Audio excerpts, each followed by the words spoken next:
Survivors of the Maui fire say that they received no warning and that the flames appeared so quickly that escape was difficult. Everything was suddenly in flames, and many found refuge in the ocean for hours while their homes burned to the ground and into the same powdery ash footprint we've seen in recent years.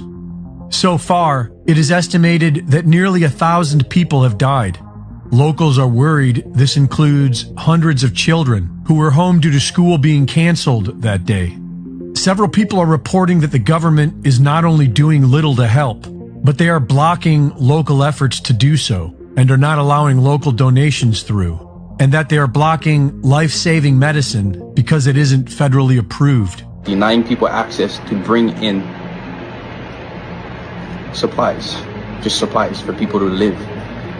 The government withholding every single one of our donations because we are not a part of FEMA and Red Cross. So none of this is eligible for giving out. Tell me why.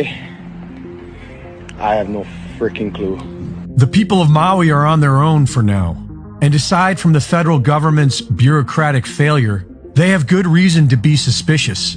Just like what we saw 5 years ago in Paradise, California, there was nothing normal about these fires.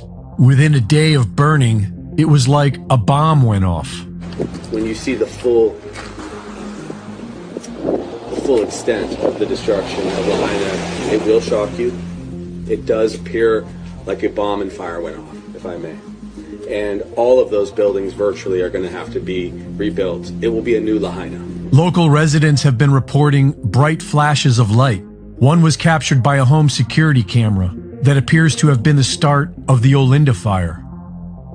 Many people are saying that it was directed energy weapons. We know that most major governments already have them, and during the California fires, online weather maps recorded what looks like a laser from above striking an area just before it bursts into flames. In his research, Dennis Mills discovered that the incendiary aluminum and barium nanodust from chemtrails is most likely fueling the ferocity of today's so-called super wildfires. And on the day before the Maui fires broke out, locals were reporting a heavy overcast from chemtrailing that they'd never seen before. It's also interesting to note that the Maui police chief was the incident commander for the Las Vegas mass shooting in 2017. Lahaina is considered to be a historic and sacred land. It was the capital of the Kingdom of Hawaii before it was taken by the United States.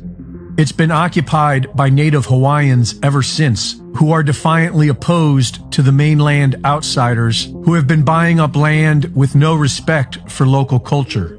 Not just BlackRock and Vanguard, but billionaires like Mark Zuckerberg, who owns more land on Kauai than what the government of Kauai owns, and Oprah Winfrey, who has bought over 1,000 acres of land in Hawaii, including a new 870 acres in Maui she just bought this spring. In 2018, the Paradise wildfires broke out exactly where the United Nations have plans to somehow make off-limits to humans. And that same year, a report on wildfire prevention was published that was focused on the exact same areas in Maui where the fires just broke out. All the historic downtown, all of it is demolished and all the houses gone. But those commercial big box stores are still there. Hawaii Governor Josh Green has been putting the World Economic Forum's Great Reset agenda ahead of Hawaiian interests.